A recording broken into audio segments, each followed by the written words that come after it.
kati eno yentambuza y'obulamu bwo mu bintu ebyenjawulo wano mu programu Sumulula. Mzee byobulamu dakika 17 zibula kwa natuka kusawe bideza machago olunaku olwaliro bantangaza ne bangamba nti bwe banakusanga bajja okubalira kakati namwe temugana kugenda kusuza bafiirwa na yaawo nakati balo baddayo ku machenyo sawa 10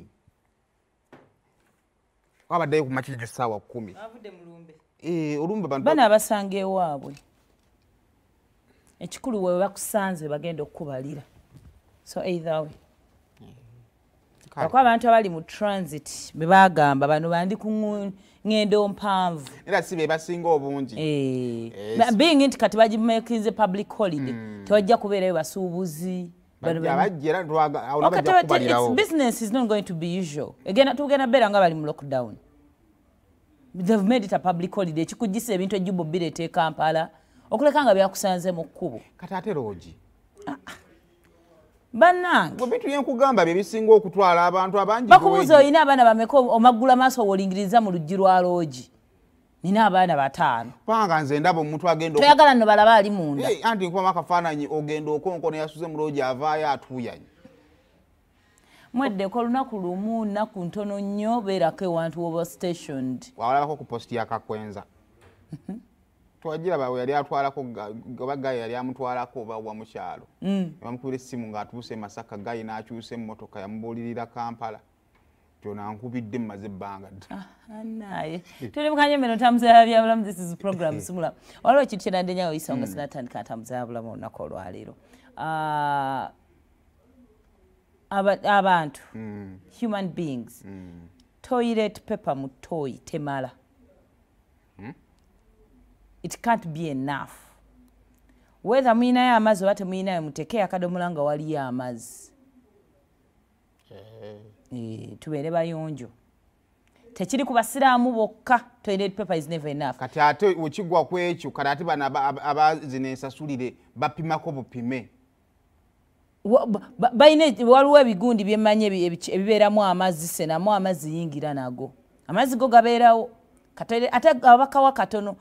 Kankuwa kyokulabirako ogenze nga mu restaurant chai ayiso ambaddemu honey oba ki something that is sticky ojja kukwata ka serviette osiimuulewo nete kamala era ojja kwaga ofunayo akatawulo akalimu amazzi anti ojja kugamba nti nde kati nze wemmala ano ngattawo ekiro aya kale tuli mukanyumiro tamuzaya byabulamu olunaku olwaleero tugenda kuba tusoma ku kintu kyokuleka omukululo legacy. Today is World Red Cross Day or Red Crescent Day.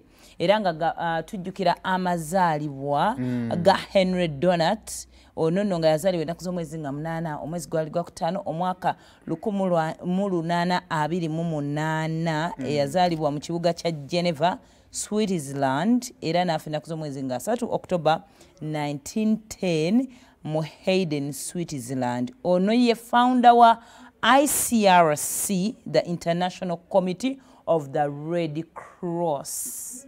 Boba tomanyi Red Cross kyetegeeza boba ali olabyeko ku sinema beba bambadde akajaketi bakayita kajaketi aka red nga kaliko akasalaba omusalaba omumyufu babanga basawo babeera mu bulinsi that I'm for sure wabanga bali wane Uganda babeera mu bulinsi naddala mu bintu ebyebigwate birazeemu ku muntalo and all that.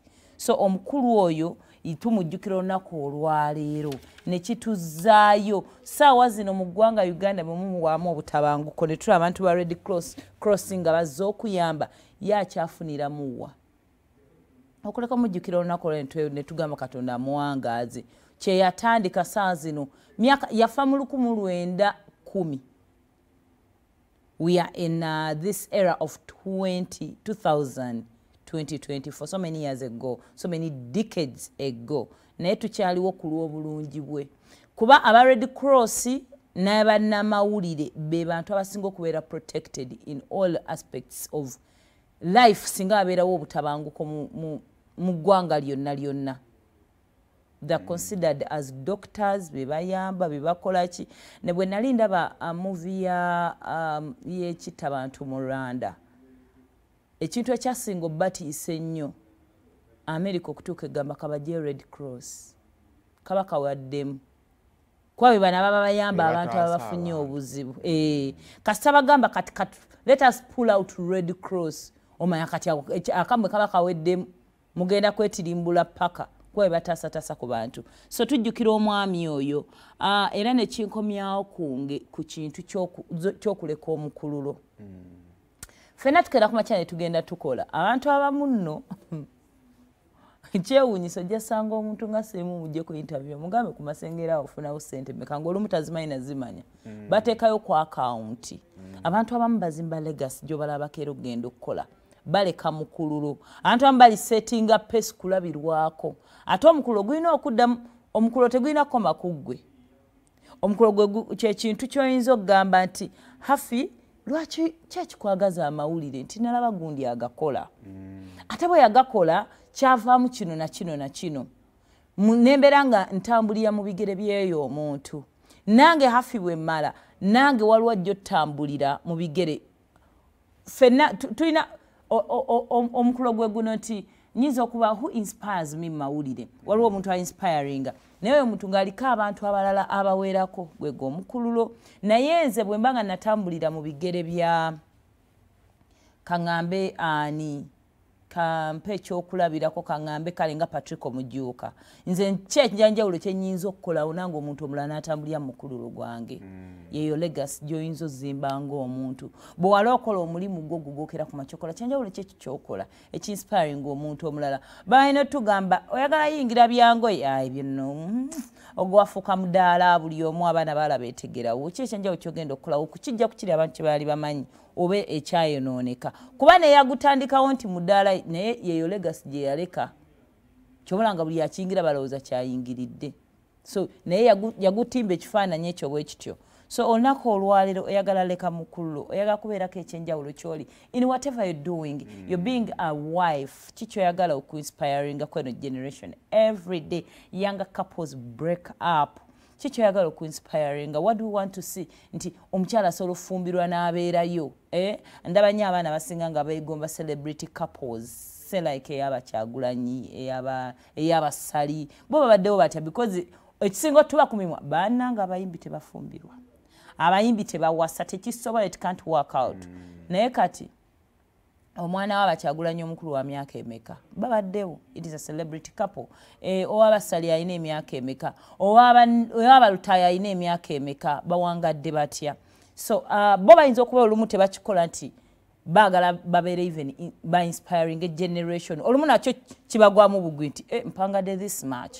era gyatuula eyo n'agamba bannange mami Irene ng'afumbye kakodyo ki then naye kitandika omuhitinga muti I'm inspiring some people out there bakimanyi nti obufumbo omuntu osobola obbeeramu no matter what being a great mother being a great father nti mweno generation bwe bagambira abasajja tebalabirira baana omuvubuka tosobola zaala mwana wadde mwayawukana n'omukyala nomwana n'asigala nga you're playing a daddy role kyanjawulo ki kyennyinza okukola okitegeera muguno omulembe gwe bagamba nti tewali ssente nyina nlemerako ntya nti omuntu omulala ndabireko ng'ekyokuyiga now ekisookera ddala discover your purpose gwe kikyoyagala okubeera muli despite kale kaŋŋambe ku mirimu yes ekisinga obukulu ffenna kye tutunuulira naddala ng'okeera ku makyo jja okukola is ssente era kibala nga bakama baffe ba HR batubuuza olowooza oyagala sasula ssente mmeka ekibuuzo ekizibu okuddamu because oyinza okushootinga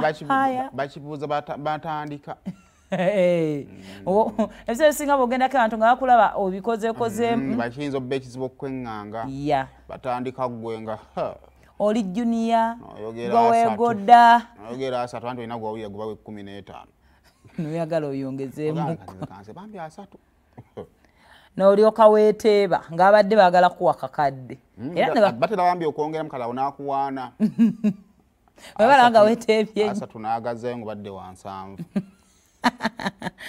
so how do you want to be remembered as who bwe tutula wano ku screen twambala characters twagala nnyo okubeera we try as much as we want to be who we are but waliwo ate hafigwe mutajja kwegomba ng'atudde wano kyobola ng'olumu tutula naffe ne tutunuulira bannaffe olumu ku TV ze bakolera n'ogamba yi ekyo yandikirese because we know people who know you out there bakimanyi yeggwe yoyo but olumu ozze nnyo nga bw'oli.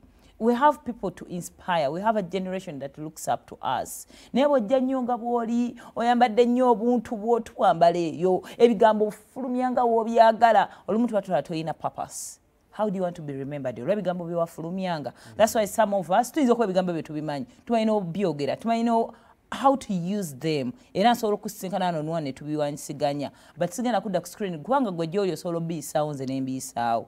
Si bwe nti bwe njagala okubeera nga nzijjukirwa.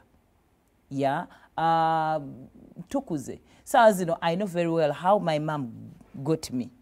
Nkimanyi bulungi nnyo. Naye ate sijja tutula no ku screen tandika okinnyonnyola because nina omuntu tekyetaagisa. N'omwana wange oba omuntu andabirako ajja kula akirabe sijja kwagala kimunnyonnyola. So engeri yonna gy'oyagala okubeera ng'ojjukirwa omukululo gw'oyagala okuleka kitandikeko kati naye olina sooka gwe kwezuula. So you work towards that particular goal. Then olina revealingayo what we call natural skills and abilities. Your heroes, abantu aba bakuinspiringa ki kye baali bakola. Oyinza okuba toneezuula n'ogamba okay nze I look up to this person. Nga bwe nagamba me naturally byonna bino byenkola biyinza okuba bya business but njagala nnyo abaana. Nyinza okuba nti sinza abazadde but my worst weakness is okulaba omwana nga abonaabona because I believe omwana takira ku makya ne yeetuma bazadde b'omuzaala. Omwana olumu talina choice mu bulamu tasobola kwesalirawo. Era ebintu ebimu bye njagala okukola nga let me say in my late ages nsobola otandikawo nga home whether I'm paid or not naye nga nina abaana bendabirirako. That is my purpose in life. I'm working towards that. Nti nyinza okuba nti bonna sisobola balabirira era tekisobola kubeerayo naye muli mpulira nti wabayo n'omwana nga alina kyayitamu nsobola okukikola. Nyinza okuba gye bali abantu ababikoze and I'm too inspired by them. So ebyo olina otunuulira. Chicho hero wo oyo muntu gw'olabirako kiki yakola ekyo. So otambulireko mu bigere bye. Oyinza obutamukopa completely naye oyinza otambulira mu steps ze ez'obulamu then n'obeera encouraged, you be inspired and uplifted. Then unlock your passion. Passion ekyosinga okwagala okuyayaanako then kugulire kwegatte ne purpose yo in life osobola okushootinga ku kyoyagala. Kukuyayaanako abeera mulundi n'ogumu nga kina kyayagala okubeera naye n'atakiwambudde kuba. Yeah. So oyina okigulira kisobola omumiitinga ensi eno bagambe naye gundi oyo twamulabirawo you know twabadde twogera ku ono mwana Edmonk Zedmonk kyeyakoze si you can't tutolaa ne ssaawa 2 n'owulira nze olumu ngenda okuva wano manya akudda mu mmotoka nga saadde owulira ekyogera saagala wadde n'okukwata essimu. I want to keep quiet for like 30 minutes nga nsirise kuba mba mpulira njogedde nnyo. Imagine omuntu okwogerera ennaku 3 ssaawa 75 ng'ali awafubutuka bigambo. That is passion. Ali inspired. Alina legacy gy'ayagala okuleka. Ate legacy kyekintu legacy is not even on you. It is on people who will abali kulowoozaako abali kyagala abali gamba nti kisoboka ne gundi yakikola. Yes mwana wa muntu naye yazaalibwa. So kyekyo kyoyagala ozimba ogwo omukululo nti gye nagenza okukola baŋŋambye keera naye mwana ku ssomero nakeera nga banne buli omu yeegomba nga walimala okusoma yeebake naye obanga alamu evuga ku saa 10:10 n'ozuukuka then that is passion. Kikyo kyoyagala okiteekamu obudde okiwa energy and olina okkiinvestingamu tekigenda kukeera ku makya kyekole kyokka. Ebintu ebimu si miracles abantu babikolerera gwakiraba n'okiraba ng'ekyangu naye ng'omuntu yakiteekamu. Then nga bwe nagambye nti legacy is gwe mukululo gwoleka wawe wayita hafi ebigere bye birabibwawa we wayita. So legacy must inspire the next generation. Oyagala bakujjukireko lwakuwemula oyagala bakujjukireko lwakukola ki. So if what you're doing right now, yet you want to leave a legacy, is not inspiring anyone, you're wasting time. Tukujjukireko nti you were outspoken. Because mulimu ebintu byetumixinga. Okubeera nti you can also speaking out, then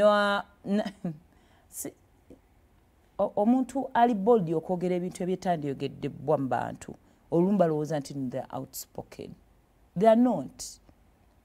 Abo baba betuyita abakaba oba bakalu, something like that. Naye omuntu okubeera nti osobola oyimirira ku magulu gusa. Simon Noyo nebeera Noyo. Ya, ekyo nakyo kyanjawulo.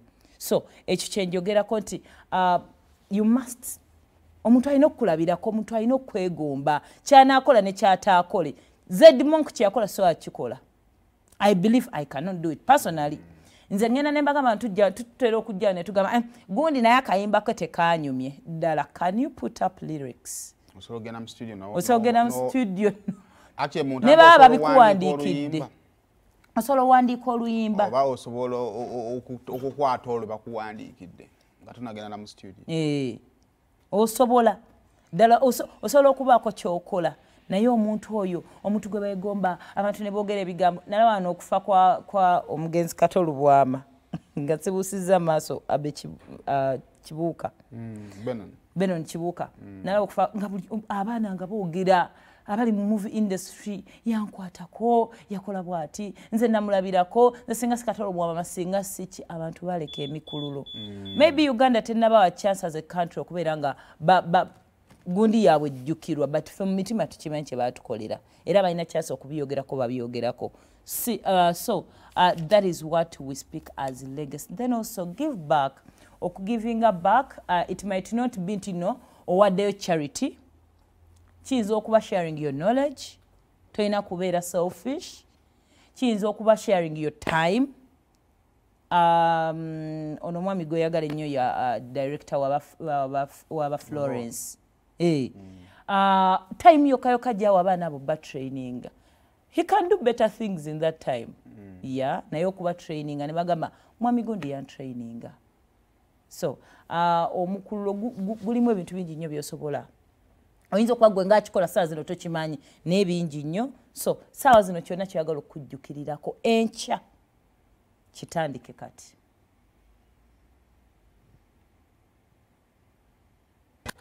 Kati eno y'entambuza y'obulamu bwo mu bintu eby'enjawulo wano mu programu Sumulula.